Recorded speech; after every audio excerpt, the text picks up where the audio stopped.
Hello students. So today we'll do session 7. We have done session 6 in the last class. So what is the session 7 talking about? Let's understand that. An ancient Greek mused about the meaning of life. Mused मतलब think kind of, ponder जिसे कहते हैं. An ancient Greek mused about the meaning of life and philosophy was born. यानी जब बड़ा बहुत सोचने लगा तो फिलोसफी जनरेट हो गई. नहीं, जनरल फॉर द टर्म्स वो एक आपको एक एनालॉजी बना के दिखा रहा है कि जब बहुत ज़्यादा सोचते हैं तो आपकी फिलोसफिकल सोच होती है. तो यानी Greek mused about an ancient Greek mused about the meaning of life and philosophy was born. The first Roman decided to build a road instead of cutting a path through the jungle. जब उसने road बनाया तो क्या हुआ, and engineering came into existence. One day in primitive times, earlier times when we were in the process of evolution, पुराने समय की बात है, a human being lent to another whatever then passed for money and got back his original investment plus a little more and banking had started. Means ये काम ने एक नए काम को इनिशिएट करने से एक नया काम जनरेट हुआ. तो वो जनरल एग्जाम्पल देके आपको बता रहा है. सो Most people spend part of every working day at some gainful employment, चाहे वो फिलासफी हो, चाहे वो इंजीनियरिंग हो, चाहे वो बैंकिंग हो, ऑनेस्ट और अदरवाइज कुछ ना कुछ हम लोग काम करते हैं, चाहे फिर वो काम ऑनेस्ट हो या गड़बड़ भी हो सकते हैं. And in so doing often contribute their little might to the progress of the world. जितना भी वो एफर्ट करते हैं अपने, चाहे अपने अर्निंग के लिए करते हैं, लेकिन कहीं ना कहीं प्रोग्रेस ऑफ द वर्ल्ड में वो पार्टिसिपेट कर रहे होते हैं. एवरी वन इज इन्वेस्टिंग, उसका पार्टिसिपेशन है वर्ड की ग्रोथ के अंदर, चाहे वो कॉबलर हो, चाहे वो टीचर हो, चाहे वो सोल्जर हो, whatever. That's what we say. Okay, so we explore in this chapter the ideas behind people's occupations. तो अभी तक हमने लास्ट चैप्टर्स में हमने डॉक्टर्स के बारे में पढ़ा था. ठीक है, आगे बात करते हैं. And the words that translate these ideas into verbal symbols. कैसे वो नए वर्ड बनकर आ गए, लेट्स अंडरस्टैंड. म्यूज्ड मैंने बोला एब्जॉर्ब्ड इन थॉट हो जाता है, पॉन्डर करना होता है. हाँ, म्यूज उसे भी बोलते हैं. A woman each of 9 goddesses of arts and science in Roman and Greek. वहाँ पर भी एक म्यूज इस तरीके से वर्ड यूज होता है उनकी गॉडेसेस के लिए. दैट इज अनदर वर्ड से. Okay, the meaning of the same word. Yes, primitive I told you earliest stage of evolution होता है. माइट इज मिनिमम, जैसे कहते हैं ए वेरी स्मॉल अमाउंट होता है. वैसे माइट अगर आप देखोगे तो वो माइट ये वाला भी हो जाता है. अगर आप बात करोगे तो पीपल विल से कि एक MIGHT भी होता है. इस माइट का मतलब क्या होता है? इस माइट का मतलब पार होता है. नहीं, आपने सुनी हो एक प्रोवर्ब होती है, might is right.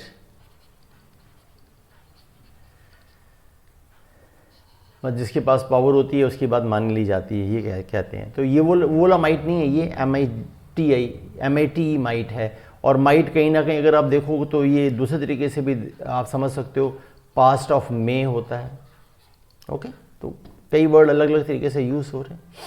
Then we से व्हाट, आइडियाज से शुरू करता है, बिहेवियर को डील करने वाला. क्या?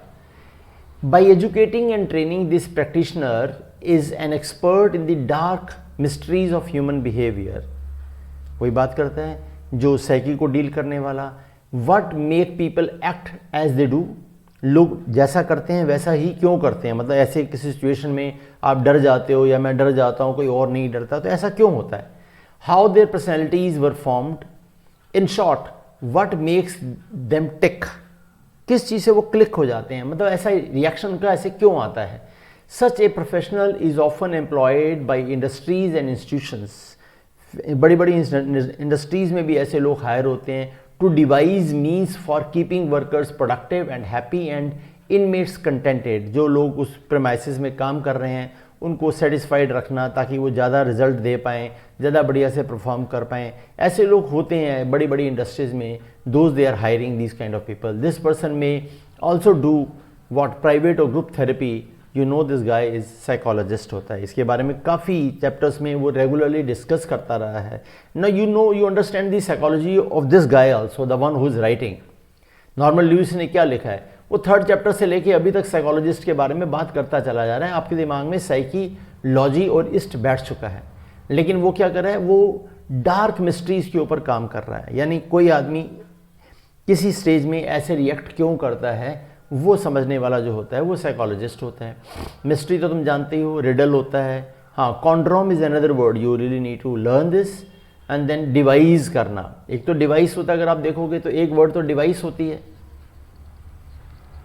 वो तो नाउन ही हो जाता है, लेकिन आप कुछ कई मेथड डिवाइस करते हो तो वो फिर आपका वर्ब हो जाता है, तरीका निकाल लेते हो तो डिवाइस कर देता है। ठीक है ना, प्लान और इन्वेंट एंड देन टिक, मैंने कहा था कैसे वो क्लिक हो जाता है, कैसे वो प्रोसीड करता है, कैसे वो प्रोग्रेस करता है, वो ऐसे टिक क्यों करता है, यानी ऐसा ही वो काम क्यों करता है, that's we need to understand. Then inmate, a person living in an institution such as a prison और हॉस्पिटल भी कह सकते हैं, लेकिन वो किसी फैक्ट्री को भी कंसिडर किया जा सकता है। डिक्शनरी में ऐसा लिखा है कि प्रिजन हॉस्पिटल, लेकिन इनमेट्स तो मतलब मान लीजिए बड़ी फैक्ट्री है, सब में वर्कर्स काम करते हैं, तो वो वर्कर्स का आपस में क्या नाम है, कोऑर्डिनेशन अच्छा हो, लाइवली माहौल रहे, वो बढ़िया डिलीवर करने की कोशिश करें, तो एक जनरल सेंस उनके बीच में हो कि नहीं, we really need to work as one union, one cohesive unit. ये सब कैसे आएगा, ये जो लोग होते हैं साइकोलॉजिस्ट, वो उनसे डील करते हैं, देखते हैं कि उनका क्या बिहेवियर चल रहा है।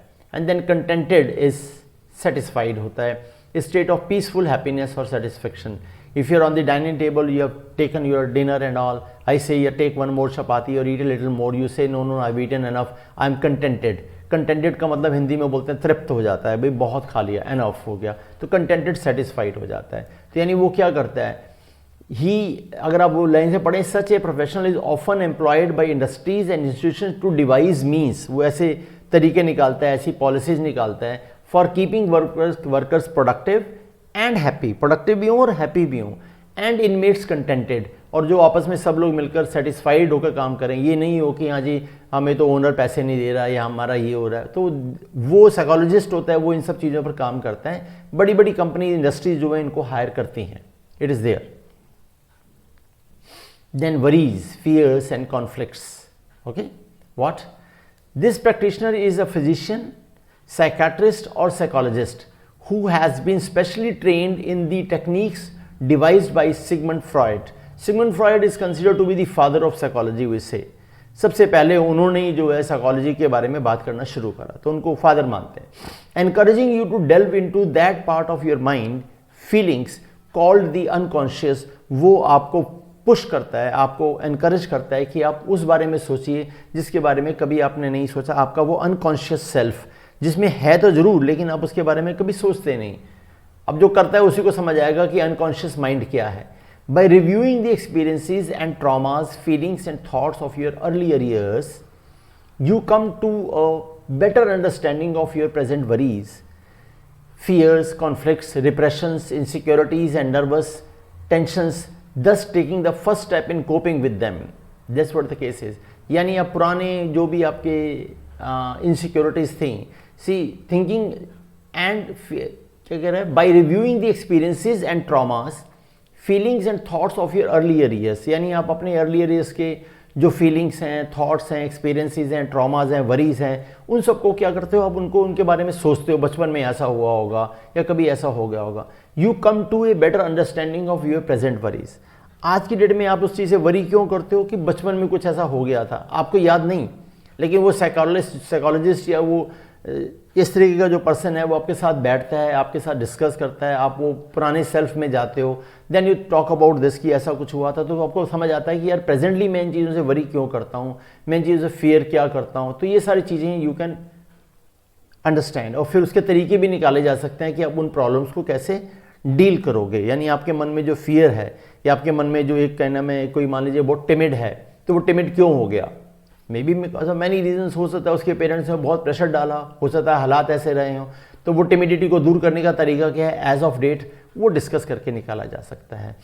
ठीक है, treatment consisting largely of listening to and helping you to interpret the meaning of your free flowing ideas. इसका ट्रीटमेंट क्या है, वो सिर्फ आपसे सुनता है, फिर आपको क्या करता है, इंटरप्रेट करता है कि आपके आइडियाज़ कैसे चल रहे हैं। Your free flowing ideas is usually given in frequent sessions that may well go on for a year और मोर। यानी ये जो आपके साथ मीटिंग करने का प्रोसेस है वो साल भर भी चल सकता है, ज़्यादा भी चल सकता है, just to reveal the inner self, ये वाली बात आती है। ठीक है, ये पर्सन कौन है, ये साइको एनालिस्ट है। साइको मतलब मेंटल और एनालिस्ट मतलब एनालिसिस, यानी वो जो आपकी साइकी को एनालाइज करेगा, बचपन में ऐसा हुआ था, फिर ऐसा हुआ, फिर ऐसा हुआ, तो इसलिए आप इस नेचर के बन गए। Hope you understand, that's what is psychoanalyst होता है। Now I have written a few word. Conflict क्या होता है? सीरियस डिसएग्रीमेंट है, ठीक है, कॉन्फ्लिक्ट हो जाता है, दो लोगों का डिसएग्रीमेंट है, कॉन्फ्लिक्ट है। नाउ डेल्व करना मतलब research intensely into something, delve करना होता है। ऊपर लिखा था encouraging you to delve into that part of your mind, यानी वहां जाकर खोजना कि अच्छा क्या हुआ होगा पुराने समय में, वो डेल्व करना है। And then trauma, an emotional shock following a stressful event होता है। कई बार आपने देखा हो हॉस्पिटल्स में ट्रॉमा सेंटर्स आर देयर, वो इमरजेंसी से भी पहले होते हैं। लाइक सपोज सीरियस एक्सीडेंट होता है तो you carry the patient to the trauma centre, वहाँ से फिर वो इमरजेंसी में डालते हैं या फिर जैसे भी करते हैं। Trauma is an emotional shock following a stressful event होता है। ओके, देन रिप्रेशन होता है, सबड्यू बाई फोर्स, इनहिबिट और रिस्ट्रेन होता है, रिप्रेस करना होता है। एक रिप्रेस होता है, अगर आप ध्यान से देखोगे तो एक रिप्रेस होता है और फिर एक आपका सप्रेस होता है और फिर एक आपका ऑप्रेस होता है, ठीक है, और फिर एक आपका डिप्रेस होता है। रिप्रेस मतलब हमने बोला है सबड्यू करना, आप उसे क्या नाम है कंट्रोल करते हो, ये कहना चाहते हो भाई आपका कल एग्जाम है और आप बड़ा नर्वस हो तो still you subdue your emotions, you repress your emotions and then even go for the exam. ये क्या है? ये रिप्रेस करना है। सप्रेस क्या होता है? सप्रेस होता है क्रश कर देना, खत्म कर देना, रूट आउट कर देते हैं। ये क्या है? रिप्रेस कर देना होता है, suppress, sorry this is suppress होता है। एंड देन ऑप्रेस क्या है? ऑप्रेस इज एक्सप्लॉयटेशन है, शोषण जिसे कहते हैं हिंदी में।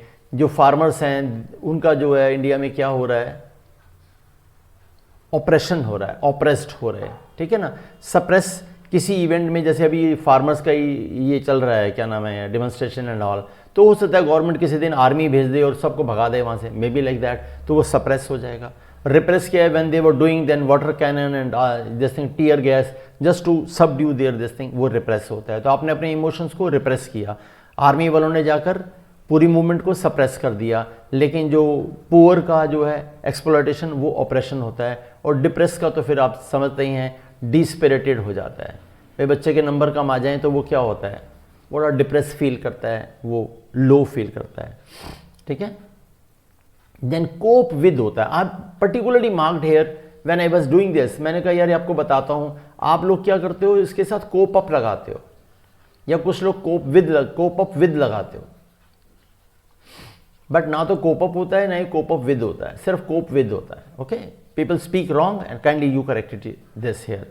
एंड इंटरप्रेट करना, understand in a way that conveys one's understanding of the creator's ideas, आप उससे इंटरप्रेट करते हो। इंटरप्रेटर होते हैं, कई बार आपने सुना हो, तो आप कुछ बोलते हो तो वो उसको कन्वर्ट करके दूसरे वालों को समझाता है, वो इंटरप्रेटर हो जाता है। या आप किसी की बात को आपने कैसे इंटरप्रेट किया, कैसे समझा, वो इंटरप्रेट करना होता है। ये समझ आ गया? यानी साइको एनालिसिस कौन है? साइकोलॉजी को एनालाइज करता है, ठीक है। वो आपके प्रोसेस को लंबा चलाएगा, आपसे बार बार मीटिंग करता रहेगा, तो वो साइको एनालिस्ट हो जाएगा। चलिए, टीथ वाला कौन? This practitioner is a dentist who has specialised in the straightening of teeth, if you recall last class we were doing, ठीक है। Then orthodontist, you know, but इसको हमने बाय द वे लिखा ही है, एन ऑर्थोडोंटिस्ट होता है। Ortho हमने बोला था स्ट्रेट है, और ओडोंटोस हमने बोला था टीथ है, तो ऑर्थोडोंटिस्ट हो गया, जो स्ट्रेटनिंग ऑफ टीथ से एसोसिएटेड है, वी आर सेइंग, ठीक है। वो डेंटिस्ट नहीं, ये सीधे करने वाला है, डेंटिस्ट दूसरा बंदा है। Eyes, this practitioner measures your vision and prescribes the type of glasses that will give you a more accurate view of the world.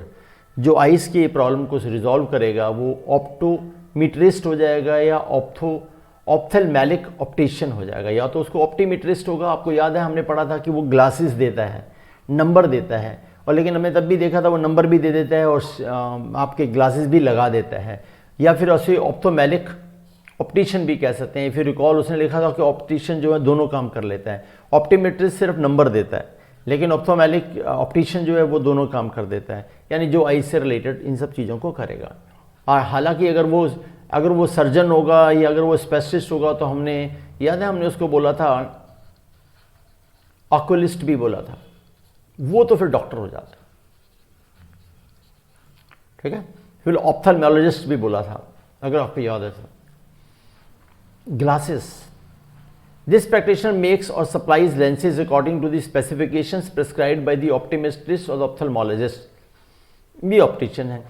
Optician तो सिर्फ यही आपके फिटिंग कर देता है, सब कुछ कर देता है, उसको हम डिस्पेंसिंग ऑप्टिशियन है। ऊपर वाला क्या है, ऑप्थेल्मेटिक ऑप्टिशियन है, ये दोनों काम करता है। लेकिन ये जो ऑप्टिशियन है वो है जिसके पास आप जाते हो, उसे कहते हो भैया ये ग्लासेस लगा दो, तो वो क्या ग्लासेस मार्केट से प्रिक्योर करता है, जिस तरीके का फ्रेम्स आप यू डिज़ायर उसमें वो फिट कर देता है, तो वो क्या है, ऑप्टिशियन है। लेकिन वो सिर्फ ग्लासेस डिस्पेंस करता है, यानी आपके लिए डिलीवर करके फिटिंग कर देता है ग्लासेस की, ठीक है। और यहाँ पर अगर आप वर्ड देखो तो ऑप्थेल्मोलॉजिस्ट आई वाज सेइंग यही है जो ऑक्यूलिस्ट है, ठीक है ना। देखा, द प्रैक्टिशनर मेक्स और supplies lenses according to the specifications prescribed by your optometrist और बाय योर ऑप्थेल्मोलॉजिस्ट। यानी जो ग्लासेस ऑप्टिमेट्रिस्ट ने नंबर दिया था या आपके ऑप्थेल्मोलॉजिस्ट ने नंबर दिया था, आपकी आईज चेक करी थी ऑप्थेल्मोलॉजिस्ट। तो ऑप्टिशियन का काम क्या है, सिर्फ चश्मा में शीशे फिट करना है। लेकिन ऑप्थेल्मोलॉजिक ऑप्टिशियन है वो दोनों काम कर देता है। We have read about this in the earlier chapter as well. Bones and blood vessels, this practitioner is a member of the profession that originated in 1874 when Andrew T. Still devised a drugless technique of curing diseases by massage, ठीक है, and other manipulative procedures, a technique based on the theory that illness may be caused by the undue pressure of displaced bones on nerves and blood vessels. bones हमारी थोड़ी सी भी अगर 1 mm भी आगे पीछे shift हो जाएगी तो प्रॉब्ली आपके जो मसल्स उसके नीचे जा रहे हैं उस पर प्रेशर पड़ेगा, तो we can have trouble in that. Then what to do with this? तो इस आदमी को जो ये काम करता है वो ऑस्टियोपैथ होता है। वो क्या होता है, वो ऑस्टियोपैथ होता है, जो उनका जो ये मैनिपुलेटिव प्रोसीजर्स लगाते हैं, मसाज करने वाला होता है। अगर आप देखोगे he is into the massage kind of thing, you know, ठीक है। With joint and articulations, the basic principle of this practitioners work is maintenance of the, देखो यहां से देखते हैं, maintenance of the structural and functional integrity of the nervous system. आप देखिए कि उसकी क्या है, स्ट्रक्चरल एंड फंक्शनल इंटेग्रिटी है दोनों को, कि वो हमारा स्ट्रक्चर भी सही रहे और उसकी फंक्शनल वैल्यू भी सही रहे, उन दोनों चीज़ों को डील करता है नर्वस सिस्टम की। ट्रीटमेंट कंसिस्ट ऑफ, इसका ट्रीटमेंट क्या होता है, consist of manipulating most of the articulations of the body, specially those connected to the spinal column. ये स्पाइनल कॉलम से जुड़ी ही जितनी भी प्रॉब्लम्स होती हैं उसको डील करने वाला होता है। इस पर्सन को हम बोलते हैं क्या, चिरोप्रैक्टर होता है, ओके। तो ऊपर वाला क्या है, जो ऊपर वाला ऑस्टियोपैथ है वो मालिश करके ठीक करने वाला है, मसाज करके ठीक करने वाला है। मार्केट में कई पहलवान भी मिलते हैं, चले मत जाना गलती से, लेकिन हाँ वो हैं कुछ ऐसे मार्केट में। People have different opinion whether they are good or not, something, but doctors are also doing the same kind of thing. Sometimes they say कि यार ये थोड़ा मसाज से ठीक हो जाएगा, आप करेंगे तो नेचुरली दे टेल यू कि हाँ इसमें healing will take time, but आप इसे मसाज करिए। तो वो क्या, ब्लड वेसल्स वाला, बोन्स वाला डील करने वाला है, उसको आप ऑस्टियोपैथ बोलोगे। लेकिन जो स्पाइनल कॉर्ड से रिलेटेड, जो नर्वस सिस्टम के स्ट्रक्चर और फंक्शनल इंटेग्रिटी को डील करने वाला पर्सन है, उसको आप क्या बोलोगे, चिरोप्रैक्टर बोलोगे। ध्यान से समझ लेना, एक मसाज करने वाला है और एक नर्वस सिस्टम से जो नर्व्स की वैल्यूज को ठीक करने, नर्व्स की प्रॉब्लम को ठीक करने वाला है, वो जो है वो आपका चिरोप्रैक्टर है। दोनों में मिक्स मत करिएगा, okay. And then feet, this practitioner treats minor foot ailments, corns, calluses, bunions, fallen arches etcetera, ठीक है। इसको चिरोपोडिस्ट बोलते हैं। चिरोपोडिस्ट ये फीट के लिए होता है। नॉर्मली अगर आप देखोगे तो जो प्लेयर्स होते हैं they require these kind of things. उनकी नेचुरली भागना दौड़ना होता है तो पाँव में कई तरीके की प्रॉब्लम आती हैं। जैसे प्रॉब्लम क्या आती है, आर्टिकुलेशन तो एनीवे बता दिया, the state of being joint और स्पेसिफिक जॉइंट। कैलस क्या होता है, अगर आप देखो तो ऐसा होता है कैलस, कई बार ये मैंने पिक्चर में दिखाने की कोशिश करी है, वो इस तरीके से मोटा सा हो जाता है, जख्म भी हो सकता है। तो ज़्यादा मशीन पे जो काम करता है, कई बार आप बाइक ज़्यादा चलाओगे तो यहाँ पर हार्ड हो जाते हैं, सम काइंड ऑफ कैलस हो जाता है। A thickened and hardened part of the skin और soft tissues, especially one caused by friction, you can very well understand. तो ये कैलस हो जाता है। ऐसी वो कैसे हटेंगे भैया, बहुत हार्ड हो गए, तो हार्ड हो गए उसके लिए डॉक्टर के पास जाना पड़ेगा। बुनियन वो बोल रहा है, ए पेनफुल स्वेलिंग इस तरीके की होती है on the first joint of the big toe. आप देख रहे हो जब जो ज़्यादा जूते कई बार आप पहनते हो, आर्मी वाले, स्पोर्ट्समैन, आप भी कभी, तो ये वाला जो सेक्शन है जहाँ पर वो रेड दिखा रखा है, देयर यू फाइंड कि यार इस तरीके का स्वेलिंग हो जाती है, kind of a painful swelling हो जाती है. That is for this you really need to have these kind of doctors. Okay, so this is what we say is कि यार ये डॉक्टर्स के पास, यानी अगर फुट की ऐसी प्रॉब्लम होगी तो चिरोपॉडिस्ट के पास जाना. नर्वस सिस्टम से जो स्पाइनल कॉर्ड की एसोसिएशन है उसकी जो डीलिंग करेगा वो आपका चिरोप्रैक्टर होगा, और जो मसाज वगैरह करेगा बोन्स का, हमारे क्या नाम है, टिश्यूज़ के ऊपर जो प्रेशर पड़ रहा है उसको उससे रिलीव कराने के लिए हमारा काम करेगा, वो कौन होगा? ऑस्टोपैथ होगा. Hope you can keep this in mind. बार बार आपको याद करना है, ऑस्टोपैथ मालिश वाला है, चिरोप्रैक्टर स्पाइनल कॉर्ड वाला है, और चिरोपॉडिस्ट कौन है? वो पॉड मतलब पैड वाला यानी फुट वाला है, चिरोपॉडिस्ट होता है. चलिए, writing. This practitioner analyses handwriting to determine character, personality or aptitudes and is often called upon to verify the authenticity of signature, written documents etc. इसको ग्राफोलॉजिस्ट बोलते हैं.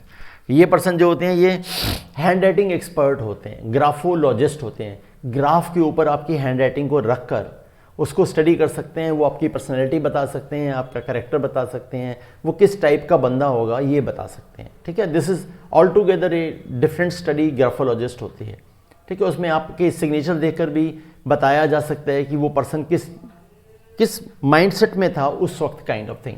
ओके, तो if you give me like I know a bit of graphologist, I say personally like अगर आप मुझे किसी की hand writing दोगे तो probably I can tell the traits of that person कि यार वो किस टाइप का पर्सन है, उसके क्या करेक्टरिस्टिक हैं, यानी वो कॉन्फिडेंट है, सबमिसिव है, या वो पॉजिटिव थिंकिंग का है, लाइफ में बढ़िया कर सकता है, यानी बहुत सारी चीज़ें होती हैं इसके ऊपर. ग्राफोलॉजिस्ट इसके ऊपर काम करते हैं, उसको जो हैंड राइटिंग देखकर काम करेगा वो ग्राफोलॉजिस्ट होगा. देन गेटिंग ओल्ड, आपको पता है जेरियाट्रिस्ट हमने पढ़ लिया था पिछली बारी. This person deals with the economic, sexual, social, retirement and other problems of the elderly. इसको क्या बोलेंगे? जेरियोंटोलॉजिस्ट बोलेंगे. याद है हमने जेरास से पढ़ा था और इस पढ़ा था, यानी ये सारे के सारे वर्ड क्या आ रहे हैं? ओल्ड वाले. अब इनके बारे में कुछ आपने पीछे पढ़ रखा था. जेरियोंटोलॉजिस्ट आपने पहले पढ़ा हुआ था, ठीक है, एंड साइकोलॉजिस्ट आपने पढ़ा हुआ था, लेकिन साइकोलॉजिस्ट को कन्वर्ट करके अब हमने इस बार आपको क्या पढ़ाया? साइको एनालिसिस पढ़ा दिया, साइको एनालिस्ट हो गए. Now you know these words and this is what you really need to know in this session 7.